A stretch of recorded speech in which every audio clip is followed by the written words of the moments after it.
for Tony Goldwny.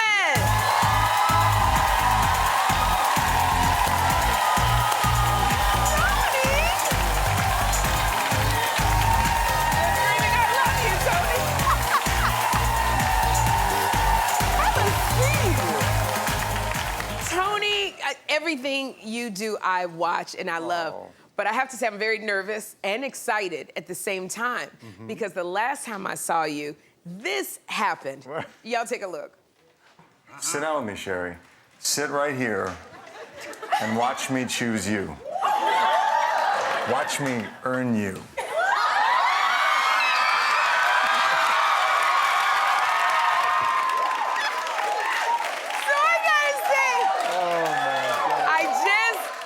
Ask you this, Tony, was it as good for you as it was for me? Sherri, it was life-changing.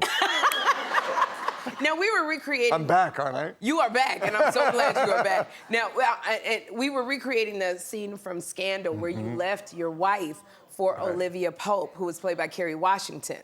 Okay, this was the only time that I've ever rooted for the mistress. Now... Are you proud of this? Like, are you proud of that moment? Proud of Scandal? I'm proud of having a mistress. You know, because, like, we were all rooting for the mistress. Yeah, I know. You know, it's funny. People now are rediscovering Scandal, I'm finding. I don't know if it's on Netflix or what, but so many people this past month or two have been coming up. And of all the years we've done it, not one person has ever said, I really had a problem with the fact that you were cheating on your wife. I'm just like, we're so rooting for you and Olivia. So I don't know what that says about, you know, our changing moral code in this country. I think it says a lot about you. We just loved you so much when you were in there. Well, thank you. Everybody was hoping we got chosen. It's so funny, Tony, because Bellamy Young came, and we had such a blast with Bellamy, and she told me that the Scandal, like all of you guys are still on the Scandal group chat. Oh, yeah.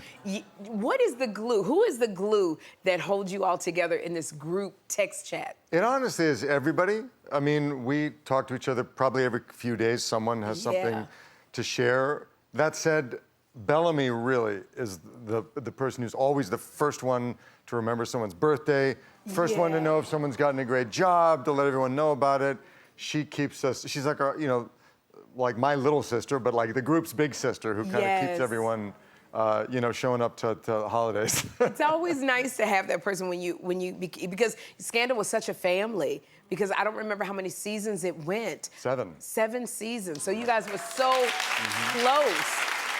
Yeah, but we all still are. And you all still are. And you know, we were talking about, we were happy that you got with the mistress on Scandal. But in real life, you've been married to your wife, Jane, for more than 40 years. That's right. You counted? And this week is our 37th anniversary. Your 37th anniversary. Congratulations. Yeah. So, in 37th anniversary of marriage. We were together before that. So, of marriage, and you were together for even longer than that. So, what does Jane mean to you? How do you answer that question? She's, you know, everything. Well, I mean, thank you. You know, it's weird. You know, when you hang in there with somebody and build a life together. It's almost like you become 2 parts of the same person. Yeah. So, and then there's the fact that without her, I'd probably, I don't know what would have happened to me. You know, she's the person who, you know, has kept my feet on the ground, made me kind of grow up, step up, because I was pretty young when I met her. Yeah. And, yeah, I became a grown-up. Because you were 21? I was 21. She was 27. She's 50 years older than me. Ooh! She got you young. Scandalous. But this is always what I wanted to know, because we were talking about Gary, the bachelor. He was a bachelor. He and his wife, they only lasted for 3 months, and they parted. When you are married for this long, for 37 years, and you go through those tough times, what keeps you, like, what is the glue that keeps you two together when you get up and go, I don't like you? Yeah. Or have you ever had those moments? Oh, sure, yeah. I mean, like, respect really is the key thing I find. Yeah. That whatever, you know, conflict we have, or there's never been one moment where I didn't have just massive respect for her as a human being. Yeah. And that's also what's kept me curious and interesting and discovering more about her. I find her just such an interesting, hilarious person. But then the other thing is, what you learn when you get a little bit older, and this applies to every aspect of life, is the duality of our existence is what makes it beautiful and interesting. We have these, I think the reason relationships last for 3 months is because people have some fantasy image of what it's supposed to be. What it's supposed to be. That you have this kind of, like utopian view of what marriage is, or what a job is gonna be, or what a friendship is supposed to be. And it's not like that. That's not reality. So once you get through the fantasy version of, oh my God, this person, I project all my fantasies onto you. And then after a couple of days, you're like, that wasn't in my fantasy. But that ultimately becomes what's most interesting. Thank you for that. I just want to say, Jane, thank you for having such a great sense of humor and being secure enough to let your husband kiss me. I love it. So I love you, Jane. But I want to congratulate you also. You're having a huge 2024. Congratulations on Oppenheimer, because Oppenheimer won Best Picture at the Oscars. And I heard that on the set, Christopher Nolan didn't allow anyone to have cell phones. Right. That is, I don't know what I would do. How did you manage without a cell phone? Oh, I loved it. I find in workspaces, and on film sets and television sets, it's become where you have 100 people standing around working together, and everyone's like this. And not connecting with one another, and I find it terribly distracting. So, for myself, Christopher is very strict about it. No devices. Everyone's just focused on the work and actually on talking to each other and connecting. Yes. Which is beautiful, and that's one of the beautiful. We work in a collaborative thing. So, since then, it had always kind of, I tried to stay away from the phones, but since I worked with Chris, I always leave my phone away from work. Just personally, I don't insist. I directed a film, and I ask people not to have phones on set, but for myself, I leave it in my dressing room. I never bring it to set, and I'm much more focused on the work. You just connect. You connect with people. You're present. You're present, because think, even if you have it in your pocket, you're gonna be going, yeah. I just gotta check. You do. What are we checking? What are we checking? Yeah, I know. yeah. I know. Well, I'm swiping left and swiping right. I'm checking to see if anybody left any DMs. This is what I'm excited about. Oh my gosh. You are now the new district attorney on Law and Order. Yeah. You, right here. And when I tell you, I'm a Law and Order fanatic. I binge watch for 6-7 hours. I clean up to it. I am there.